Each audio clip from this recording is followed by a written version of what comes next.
Hey everyone, it's attorney Bianca Jordan from brazenlegal.com. Thanks so much for watching this video. Please be sure to subscribe so you don't miss the next one. Today's video is to answer a question that someone sent me through WhatsApp. Their green card application was denied and they want to know if they can appeal it.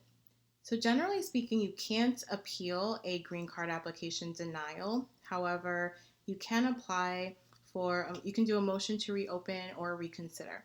So the application that you filed, the green card application that's denied, in your denial letter, it will actually say that you cannot appeal this decision, but you can file Form 290B and do a motion to reopen or reconsider.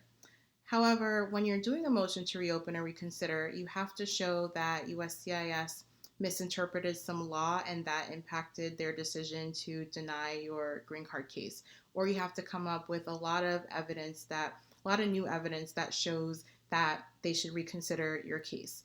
More often than not, it's not worth the time, money, and hassle to file a motion to reopen or a motion to reconsider. They're seldom granted. Sometimes it's better to just file a new green card application. So before you do that, though, you want to speak with an immigration attorney so that you can understand why your green card application was denied in the first place, to see if you can even reapply for that green card. I hope you found this video helpful. Please visit brazenlegal.com/greencards to learn more about green cards, me and my law firm, and how I can help you with your immigration cases this year. And please don't forget to subscribe to the channel so that you don't miss the next video. Thanks so much for watching.